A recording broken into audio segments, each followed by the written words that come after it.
Before we begin, take a deep breath and let the noise of the day slowly fade. Unclench your jaw, soften your eyes, and let the weight of modern life melt away. Tonight, we're not chasing action or drama. We're wandering into the forgotten corridors of boring history, where medieval echoes linger and dark tales unfold like fading ink on parchment. Welcome to Midnight Sleepless, a resting place for tired minds, where the Middle Ages, ancient empires, and strange, dark history stories drift by like soft clouds. Here, knights, castles, and quiet empires return not with a roar, but with a whisper. Let me know in the comments, where in the world are you listening from, and what time is it there?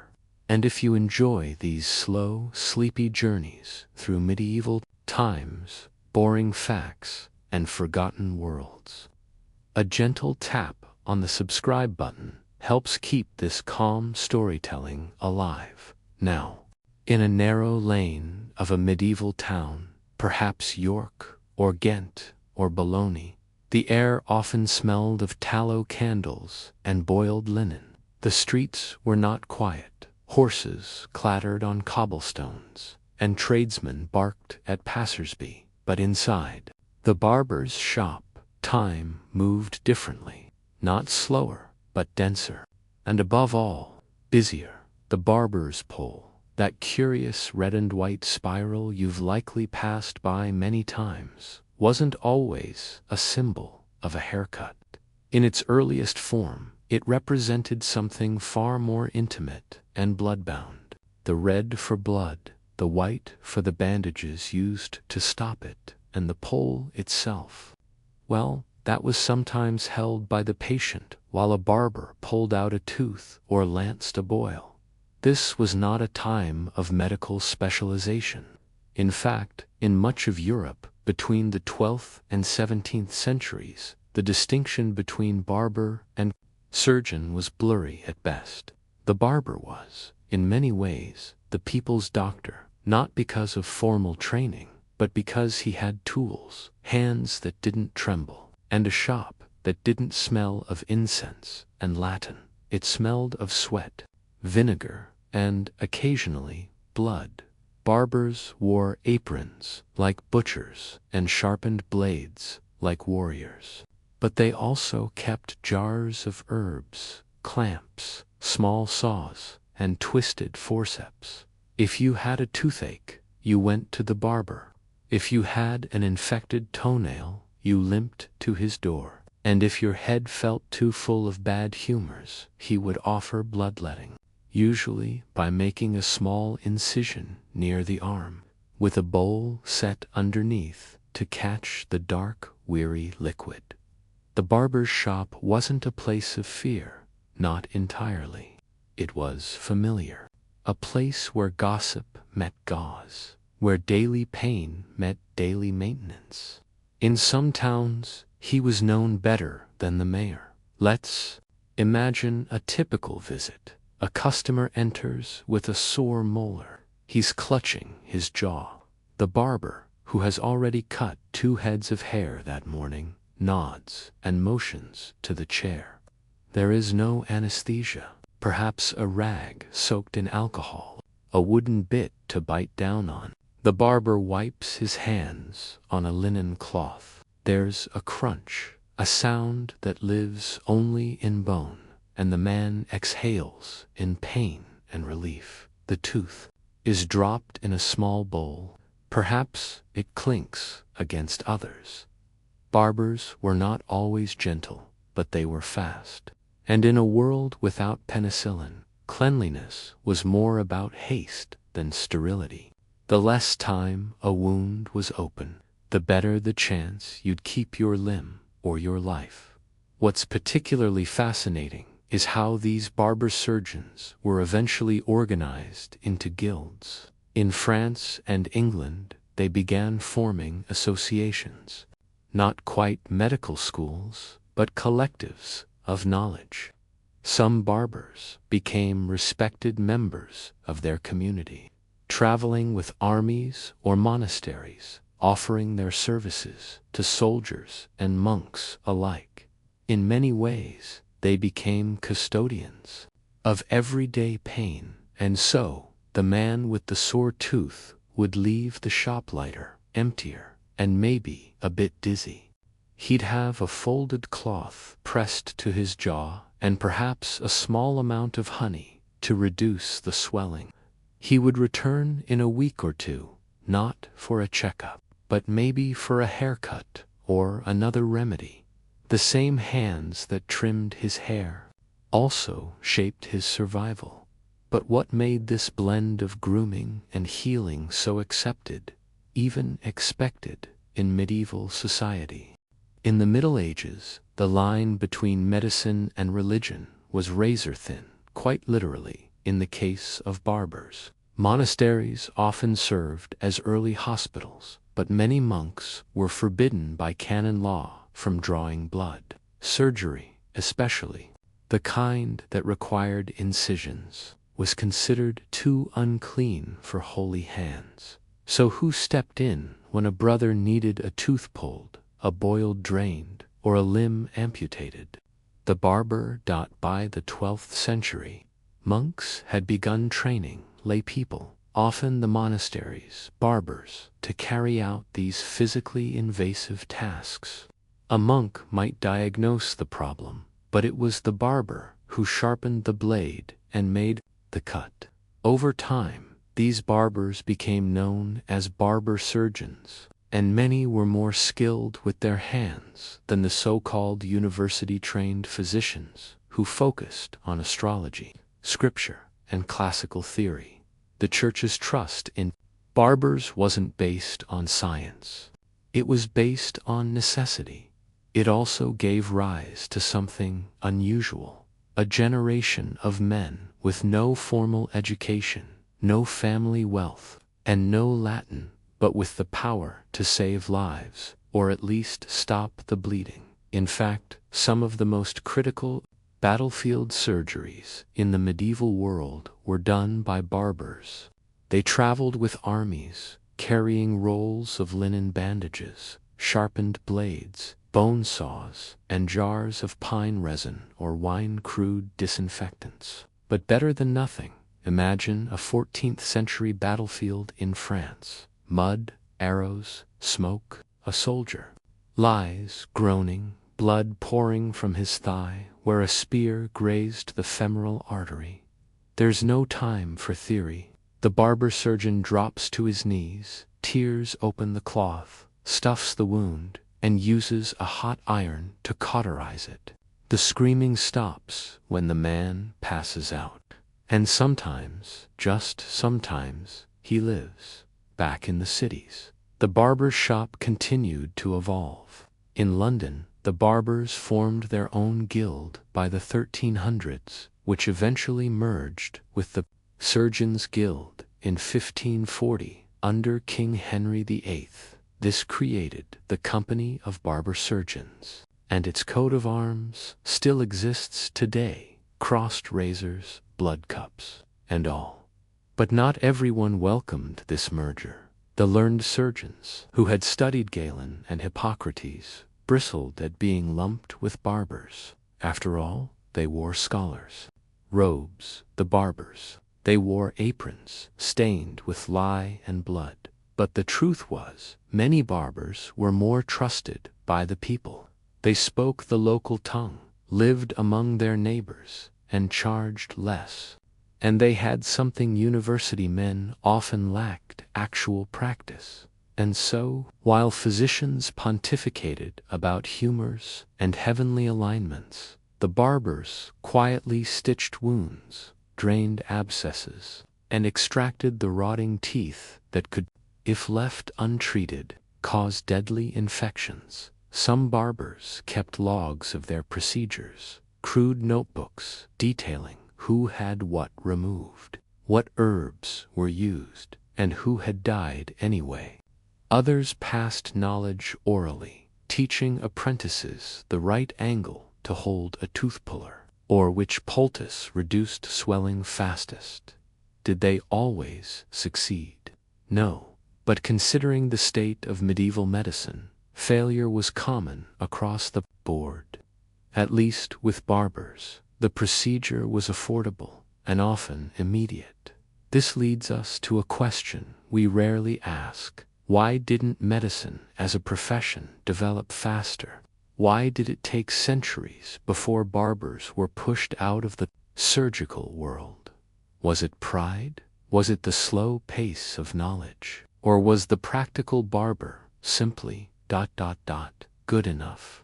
By the dawn of the 17th century, Europe was slowly stepping into a new era, one of telescopes, compasses, and, gradually, antiseptics.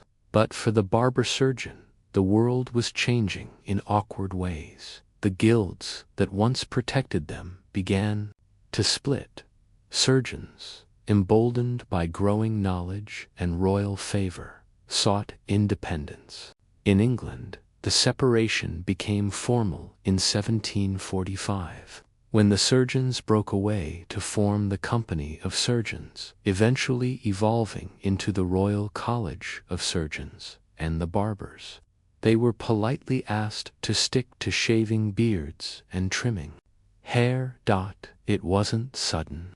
Many barbers continued to practice minor surgery well into the 1800s, especially in rural villages where no real doctors existed.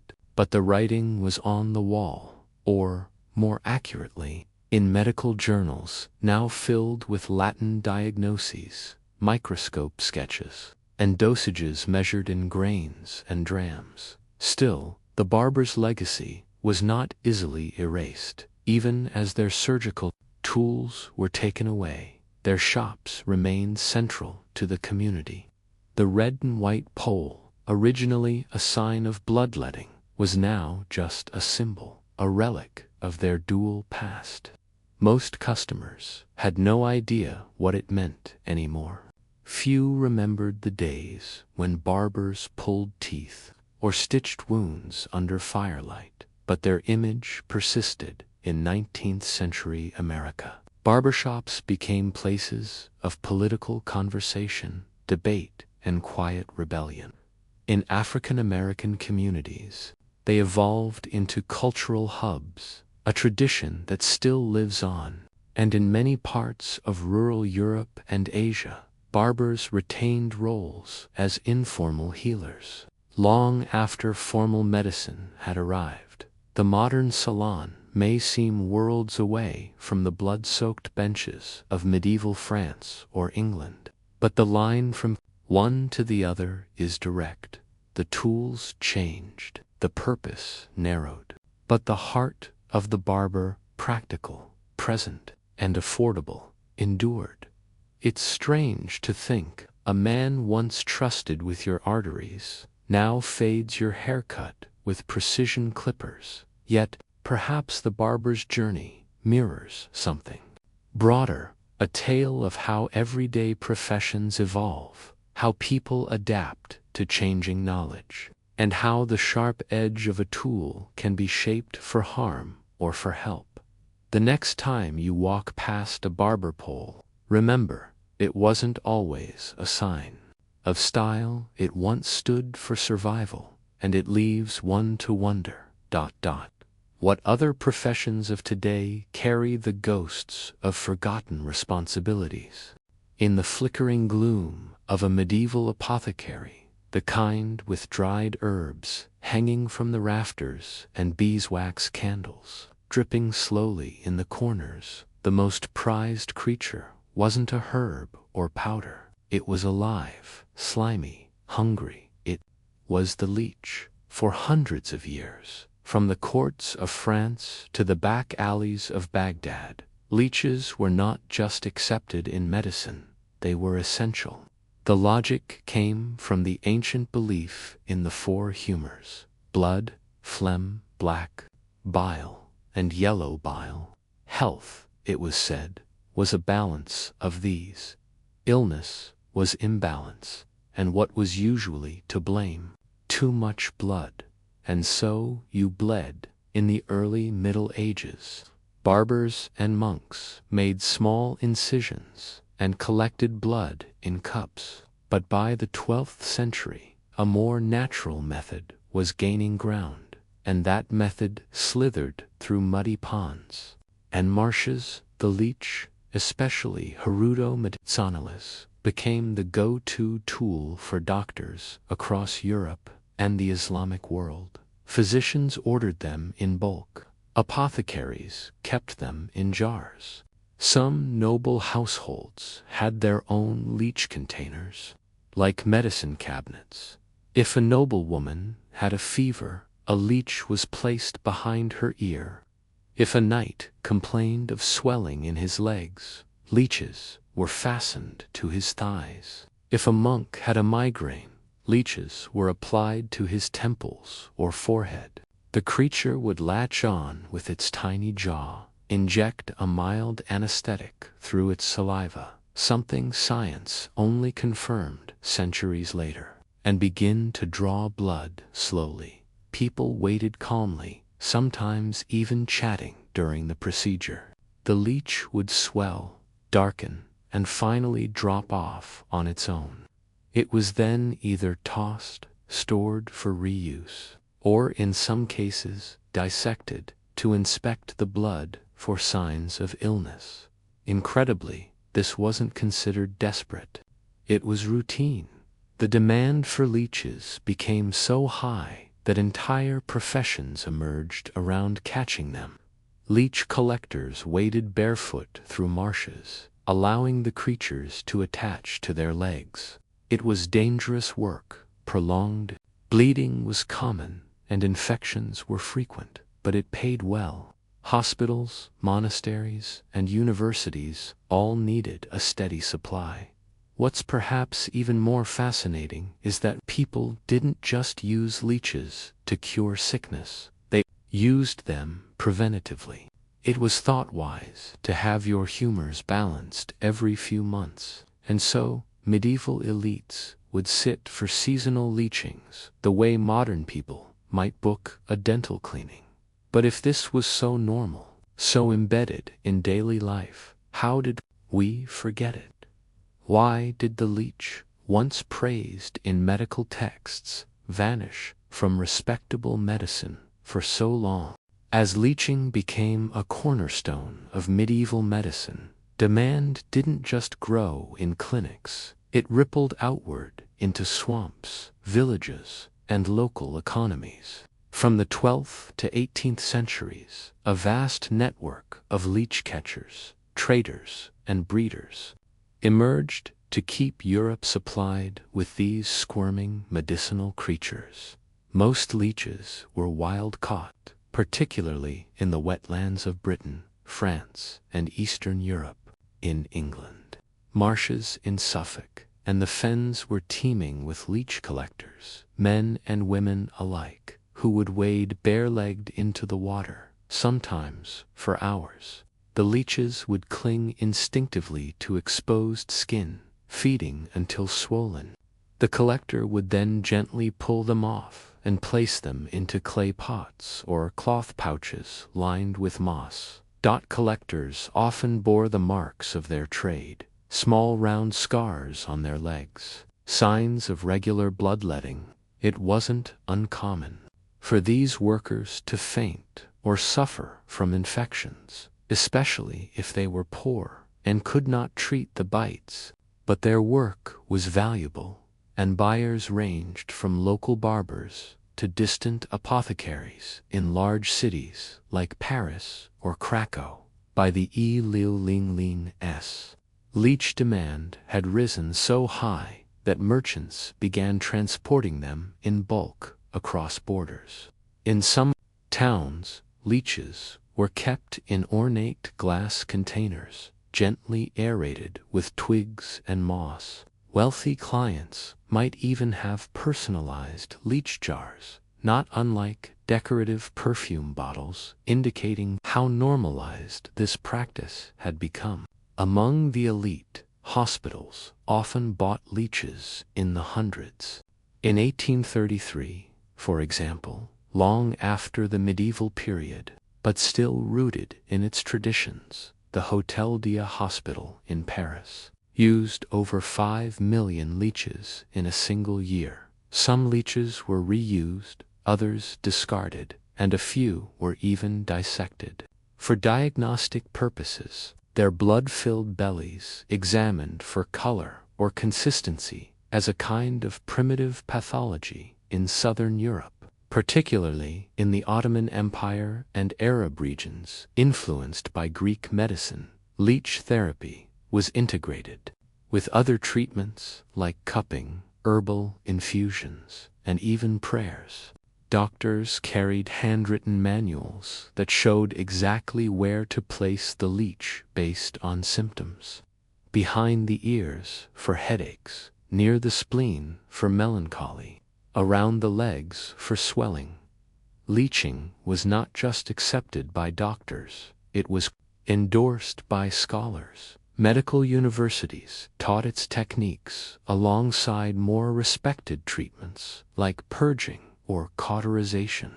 Some students practiced on animals first, dogs or pigs, to learn how to handle the leeches properly. There were even moral debates over whether leeches could feel pain or had natures that made them more or less suitable for human use. By the 17th century, certain physicians were developing specialties in bloodletting and leech work. They advertised in town squares and hung signs with tiny glass jars to indicate their skill. It's worth noting that few questioned the method's validity. After all, people often felt better after leeching, whether from reduced swelling, the placebo effect, or simple rest after blood loss. Recovery was frequently observed. And so the cycle continued: catch, apply, drop, repeat. But what happened when medicine evolved? What happened when microscopes, thermometers, and sterile procedures took the place of instinct and tradition? Why did the leech fall out of favor, and why did it make a strange comeback centuries later? By the time the 18th and 19th centuries rolled around, science was transforming rapidly. Microscopes had begun uncovering entire worlds invisible to the naked eye, realms that medieval thinkers could scarcely imagine. Germ theory began to take shape, challenging the long-held belief that sickness came from bad humors or imbalanced bodily fluids. And just like that, the leech, once a symbol of healing, began to fall out of favor across European universities. Students were taught to question the past. Astrology gave way to anatomy. The smell of herbs and perfumed bandages was replaced by a growing awareness of cleanliness and sterile technique. And the idea of letting a slippery, worm-like creature suck your blood, it started to seem primitive, almost laughable. By the late 1800s, the leech had become a symbol of outdated medicine. Cartoons poked fun at quack doctors, sometimes drawing leeches stuck humorously to their own foreheads. The practice was ridiculed, seen as dirty, foolish, and obsolete. Yet, in the quieter corners of the world, in Eastern European villages or remote parts of the Middle East, the old ways didn't vanish so easily. Leeching quietly lingered. Where doctors were few and modern treatments even fewer, tradition often filled the gap. And then, something unexpected happened.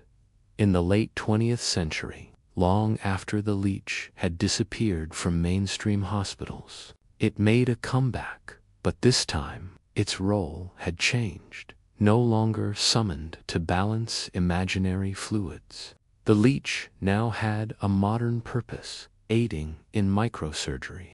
After complex operations, especially involving skin grafts or reattached fingers, surgeons noticed something troubling. Blood often pooled in the reconnected veins, threatening the fragile tissue. Medication didn't always solve the problem, but the leech did. Its gentle bite relieved pressure. Its steady draw encouraged circulation. And its saliva, rich in a natural anticoagulant called hirudin, kept the blood flowing exactly where it needed to go. Modern hospitals took notice. Sterile breeding labs began supplying medical-grade leeches. In some countries, they were even labeled as medical devices, packaged carefully, tracked closely, and discarded properly after use. Strange, isn't it? The same creature once pressed onto sick villagers by candlelight, once laughed at in newspapers and thrown away like garbage, had found a second life, approved by health agencies, used in high-tech surgeries, respected. In truth, the leech never really disappeared. It waited, silent, still, and underestimated, like so many tools from the medieval world. It reminds us of something important, that not everything old is worthless, and not every tradition was misguided. Some ideas were simply ahead of their time. So the next time you look into a pond or stumble across a story from medieval medicine, remember the leech, the silent healer, with no instruments, no voice, and no need for praise, and perhaps wonder, what other forgotten tools are still waiting for their moment to return? Long before the invention of X-rays, blood tests, stethoscopes, or thermometers, medical diagnosis began with something far simpler, a glass flask, and inside that flask, urine. In medieval Europe, understanding a patient's illness often started not by checking their pulse or listening to their breathing, but by examining what ended up in the chamber pot. Physicians, especially those trained in the Greco-Arabic medical tradition, believed that urine revealed deep truths about the body's inner workings, its color, consistency, smell, and even taste. Yes, taste were all taken seriously. This wasn't some fringe practice. It was standard medicine. The study of urine, known as uroscopy, was taught across universities and medical schools. Entire manuals were devoted to decoding it. Central to this practice was a tool called the urine wheel, a circular chart that matched different shades of urine from pale yellow to green, brown, or even blue with particular diseases and imbalances in the bodies for humors, blood, phlegm, black bile, and yellow bile. At the heart of this ritual stood the metulla, a narrow-necked, round-bottomed glass vessel. Patients were typically asked to provide a morning urine sample.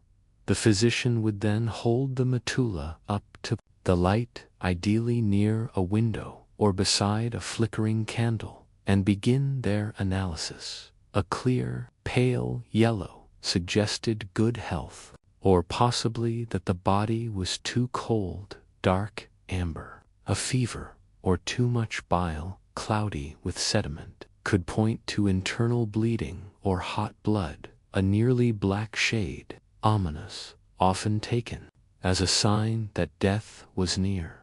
Even the way the flask was handled came with strict rules. It wasn't to be shaken. The process was done with care, almost as if the physician were reading a sacred text, and this wasn't always a private affair. Wealthy patients might invite family and servants to hear the diagnosis. In villages and towns, a respected physician's visit could draw a curious crowd. The metulla itself became a symbol of authority, so much so that some doctors posed with it in formal portraits, holding it aloft like a badge of wisdom. A favorable urine reading could bring relief to an anxious household. A troubling one might prompt a call to the local priest, and yet very little of it was grounded in science as we understand it today. Many observations were accurate. Dark or cloudy urine does often indicate illness, but the interpretations were based on outdated theories from Galen and Hippocrates. Diagnoses revolved around concepts like dry liver or overheated phlegm, rather than measurable pathology. Still, uroscopy marked an important step. It taught doctors to look closely, to compare, to search the body for signs. In that way, it was a distant ancestor of modern diagnostic methods, a small but meaningful step toward evidence-based medicine. And it leaves us with a strange question. How did a practice so central to medieval medicine, so rich in symbolism and ritual, disappear almost entirely from our collective memory?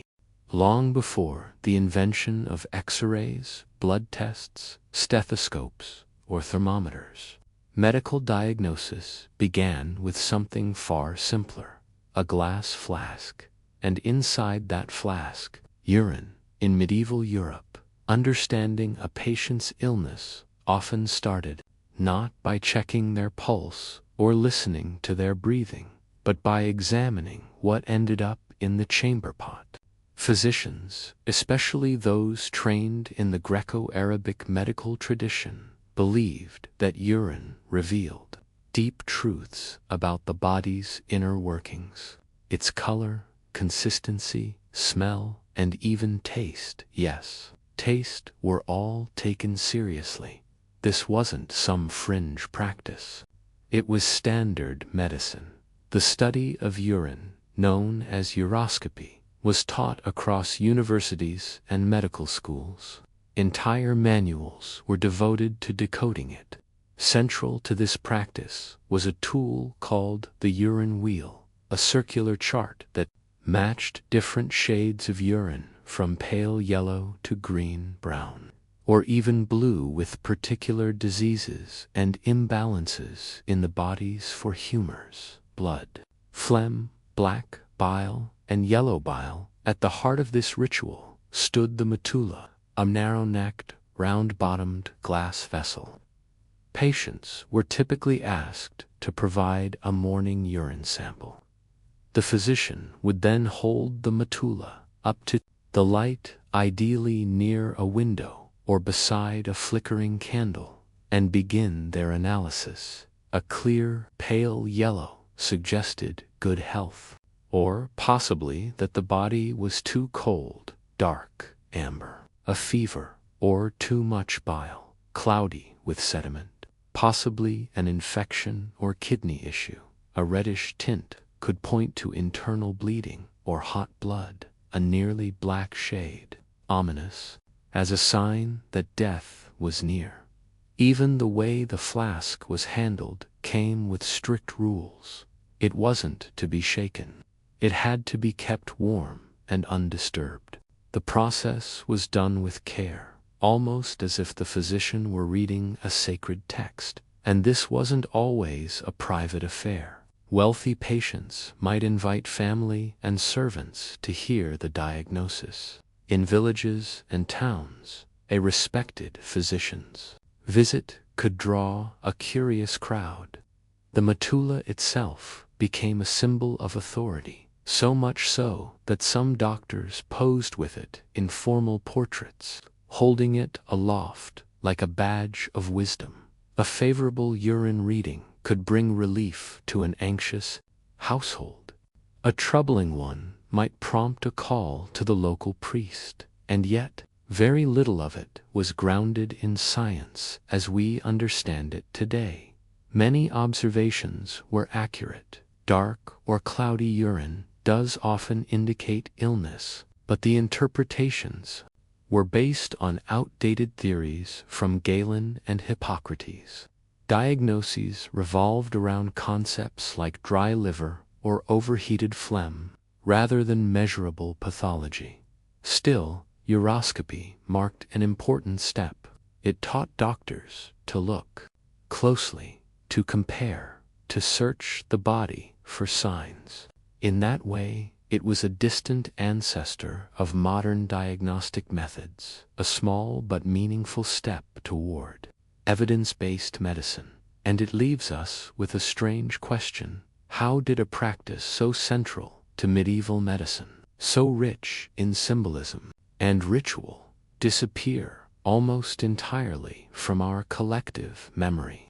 Long before the invention of X-rays, blood tests, stethoscopes, or thermometers, medical diagnosis began with something far simpler: a glass flask, and inside that flask, urine. In medieval Europe, understanding a patient's illness often started not by checking their pulse or listening to their breathing, but by examining what ended up in the chamber pot. Physicians, especially those trained in the Greco-Arabic medical tradition, believed that urine revealed deep truths about the body's inner workings, its color, consistency, smell, and even taste. Yes, taste were all taken seriously. This wasn't some fringe practice. It was standard medicine. The study of urine, known as uroscopy, was taught across universities and medical schools. Entire manuals were devoted to decoding it. Central to this practice was a tool called the urine wheel, a circular chart that matched different shades of urine from pale yellow to green-brown, or even blue, with particular diseases and imbalances in the bodies for humors, blood, phlegm, black bile, and yellow bile. At the heart of this ritual stood the metulla, a narrow-necked, round-bottomed glass vessel. Patients were typically asked to provide a morning urine sample. The physician would then hold the metulla up to the light, ideally near a window or beside a flickering candle, and begin their analysis. A clear, pale yellow suggested good health, or possibly that the body was too cold; dark amber, a fever, or too much bile, cloudy with sediment, possibly an infection or kidney issue. A reddish tint could point to internal bleeding or hot blood, a nearly black shade, ominous, as a sign that death was near. Even the way the flask was handled came with strict rules. It wasn't to be shaken. It had to be kept warm and undisturbed. The process was done with care, almost as if the physician were reading a sacred text. And this wasn't always a private affair. Wealthy patients might invite family and servants to hear the diagnosis. In villages and towns, a respected physician's visit could draw a curious crowd. The metulla itself became a symbol of authority, so much so that some doctors posed with it in formal portraits, holding it aloft like a badge of wisdom. A favorable urine reading could bring relief to an anxious household. A troubling one might prompt a call to the local priest, and yet very little of it was grounded in science as we understand it today.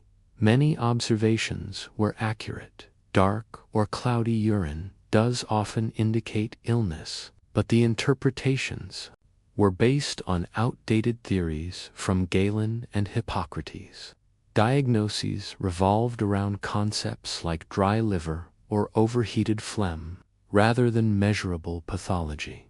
Still, uroscopy marked an important step. It taught doctors to look closely, to compare, to search the body for signs. In that way, it was a distant ancestor of modern diagnostic methods, a small but meaningful step toward evidence-based medicine. And it leaves us with a strange question: how did a practice so central to medieval medicine, so rich in symbolism and ritual, disappear almost entirely from our collective memory? In the bustling towns and cities of the medieval world, a physician holding a metulla wasn't merely a doctor. He was a kind of interpreter, translating the silent signals of the body into meaning, a reader of fluids, a practitioner of ritual, a quiet presence at the threshold between illness and understanding. Over time, the practice of uroscopy developed its own language, poetic, precise, and deeply symbolic. Doctors spoke of spumes, rains, and earth's terms used to describe the sediment patterns settling at the bottom of the urine flask. Each layer was believed to tell its own story. The top reflected recent digestion, the middle revealed the balance of humors, and the bottom pointed to rot or disease hidden deep within the organs. To make sense of these observations, physicians relied on diagrams, memory aids, and long lists of color stages. Students at prestigious universities like Salerno, Bologna, and Paris memorized detailed progressions from pale straw to burnt copper, from milky white to mossy green dot, the centerpiece of this system was the urine wheel, a circular chart painted on parchment. Some versions displayed over 20 colored segments, each linked to a diagnosis or humoral state. Others were more personal, passed down from master to apprentice, marked with notes in Latin, Arabic, or local languages. But observation was only part of the performance. Once the physician identified the shade and pattern, he would deliver the diagnosis aloud, calmly, confidently. The color is burnt saffron. The humors are overheated. The liver is inflamed, or a cloudy ring lingers, a sign of melancholy. Gentle purging with herbs is needed. To modern ears, this might sound vague, but to medieval patients who had no knowledge of organs, germs, or internal anatomy, these explanations felt grounded and powerful. They understood color. They understood hot and cold, wet and dry. The physician's words gave structure to suffering, a name for the unknown. In many towns, the metulla inspired such trust that physicians could diagnose patients without ever meeting them. Family members would carry sealed flasks of urine across town for inspection. The doctor would examine the fluid and send back written advice, a practice known as uroscopy by proxy. These remote diagnoses became especially common during outbreaks of disease or when travel was dangerous. Of course, the system wasn't immune to deception. Some desperate patients swapped in urine from healthier friends. Others diluted their samples to seem less ill. As a result, physicians began warning one another. Do not trust urine that is too cool or smells sweet, for it may be false. Still, the ritual endured. Flawed though it was, it offered people something precious, the sense of being seen, of being understood, of having their suffering acknowledged. Then came the invention of the printing press, with movable type in the 15th century.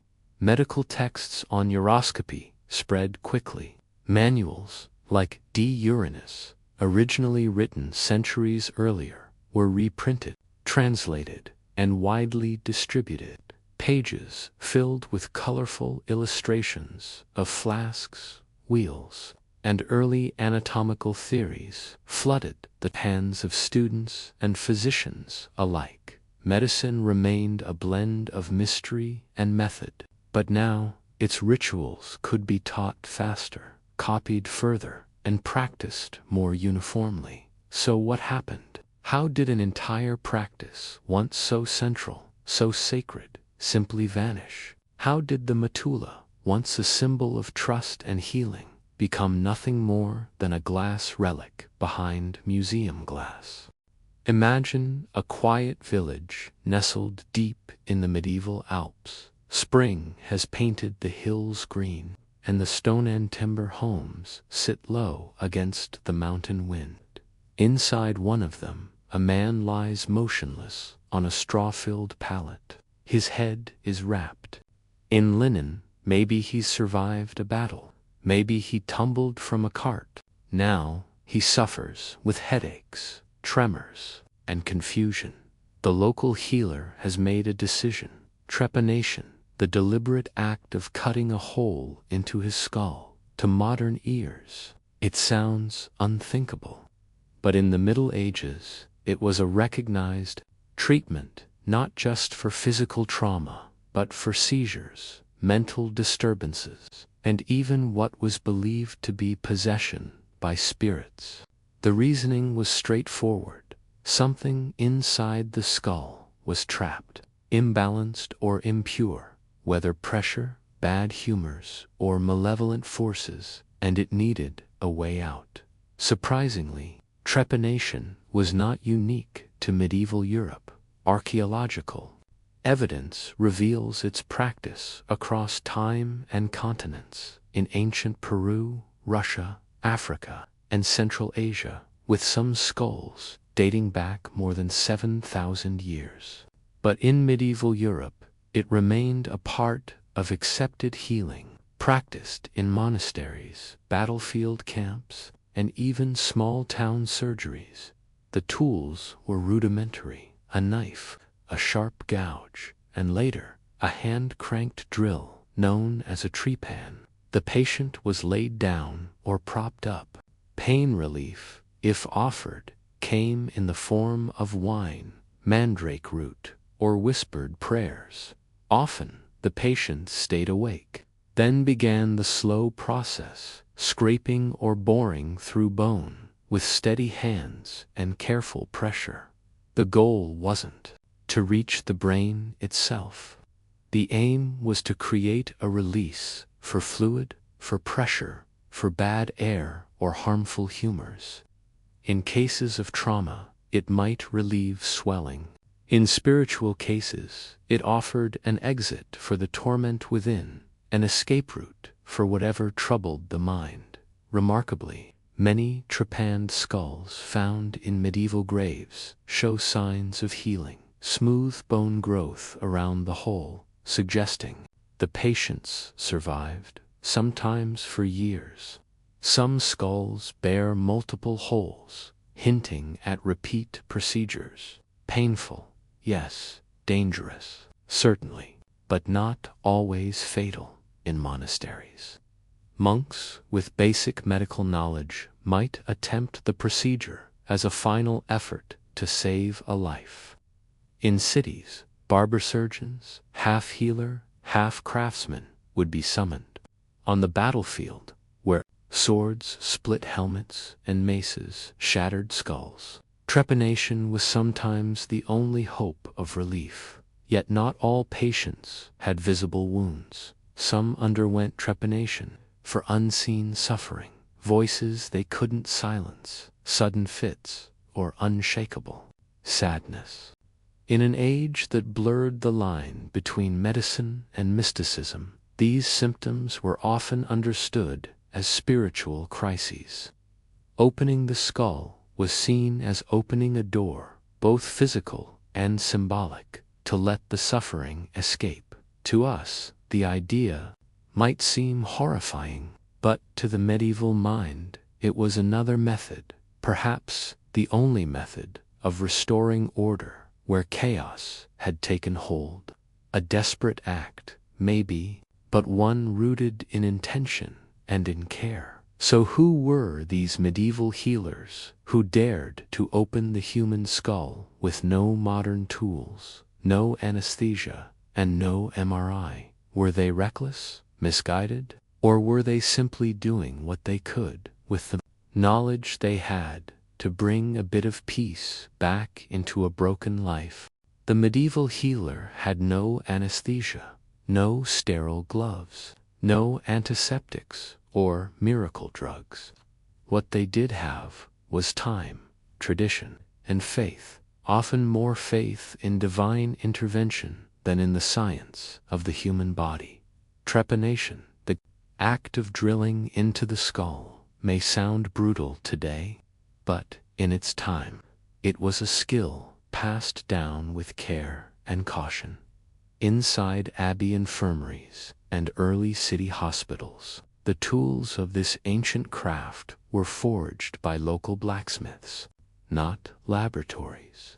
Among them, scrapers, flat-edged blades used to slowly thin the skull layer by layer, trypan drills, hand-cranked wheels with small teeth capable of boring clean, circular holes, elevators, slim, flat rods used to lift caved-in bone, fragments, hooks, and forceps to extract bone chips or congealed blood, linen bandages soaked in wine or vinegar, crude disinfectants, their effectiveness not fully understood, but relied on nonetheless.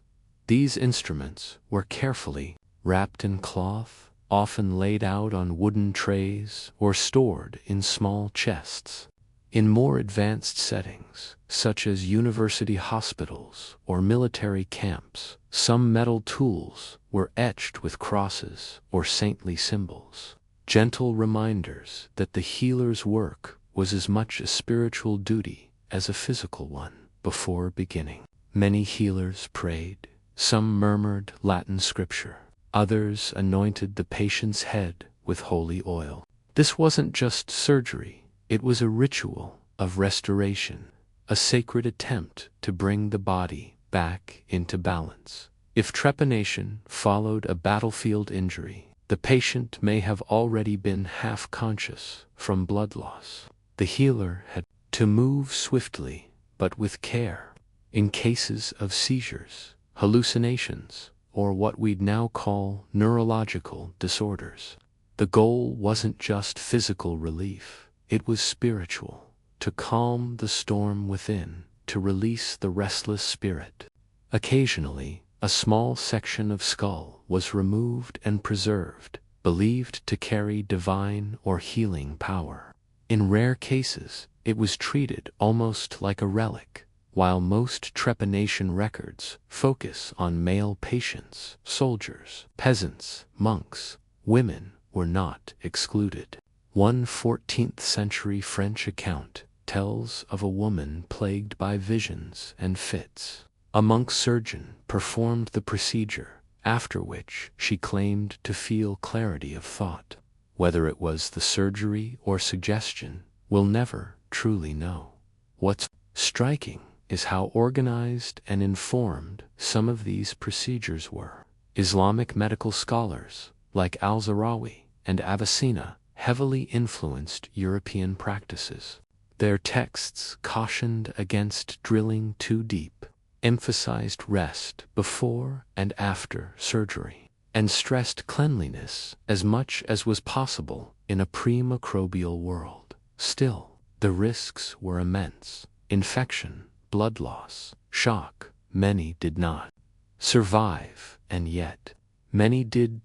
Graves across medieval Europe have yielded trepanned skulls with remarkable healing. Bone regrew, closing around the surgical site.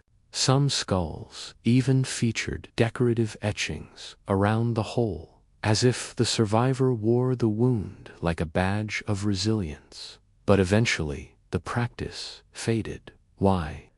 Was it replaced by more advanced methods? Or did fear, ridicule, and shifting ideas about respectable medicine push it into obscurity? The metulla, the leech, the trepan, all once essential tools, now rest in museums. But their stories remain, reminding us how far we've come, and how often healing begins, not with certainty, but with courage. By the late 1500s, European medicine was shifting. The age of dissection had arrived. Anatomy theaters drew crowds. Printed medical texts circulated ideas faster than ever before. The body was no longer viewed as a vessel of spirits and humors alone, but as a system of flesh, blood, and bone. And in this new era of scientific curiosity, trepanation, once seen as both spiritual remedy and surgical necessity, began to feel primitive. It didn't disappear all at once. In remote villages, high in the mountains, or deep in monastery halls, the practice lingered. A village healer might still reach for the trepan to treat madness or head trauma well into the 1600s in isolated communities. It was often the only treatment available, a desperate but familiar tool when no other option existed. But in cities, among university-trained physicians and royal doctors, trepanation fell out of favor. It began to carry the stigma of superstition, something associated with peasant cures, barber surgeons, and outdated traditions. It wasn't science. It was something the old world did. New theories took its place. Intracranial pressure, some believed, could be eased through careful incisions elsewhere in the body. Treatments like purging, bleeding, or mercury-based remedies were considered more refined, even if they were often just as dangerous. By the 1700s, bloodletting had become the preferred method for treating mental disturbances, a practice that would itself be debunked in time, and so the trepan tools were quietly packed away. Metulas and bone drills were left to gather dust in cabinets or disappear entirely. For generations, when ancient skulls with strange holes were unearthed, they were misunderstood, dismissed as war wounds, ceremonial marks, or accidental fractures. It wasn't until the 20th century that scholars took a second look. Archaeologists and forensic anthropologists began finding precise round openings in ancient skulls, holes with smooth edges and signs of healing. These weren't random injuries. They were intentional surgeries. Some had been performed more than once on the same individual. Many patients had lived the bone around the hole beginning to regrow, a silent record of survival, and so trepanation transformed once again from a discarded medieval oddity into evidence of something astonishing. Early neurosurgery, practiced long before modern medicine was born. Even more unexpectedly, trepanation has, in rare and controversial cases, re-emerged in the modern era. In the mid-20th century, a handful of experimental surgeons explored it as a treatment for mental illness. Others, often outsiders to formal medicine, performed the procedure on themselves, claiming it brought clarity, mental freedom, or spiritual awakening. These fringe cases are not accepted by modern science, but they offer a strange echo of the past, the belief that opening the skull might open something else, a blocked energy, a trapped mind, a burdened soul. Today, trepanation exists in two worlds: in museums, where ancient skulls with healing rings sit silently in glass cases, and in memory half remembered, half dismissed, a practice suspended between reverence and discomfort. So the next time you hear the phrase crack under pressure, remember, for some in the medieval world, that pressure was real. And there was once a monk with steady hands and a curved blade who tried to let it ooh. If you're still with me, thank you for joining this quiet walk through the past. In a world full of noise, it means a lot to have you here, listening, resting, and remembering. If you enjoyed this calm escape through forgotten history, leave a like to let me know. And if you'd like more slow, sleepy tales from the shadows of time, consider subscribing to Midnight Sleepless. It helps us keep the candles burning and the stories flowing. Until next time, rest well and let the past watch over your dreams.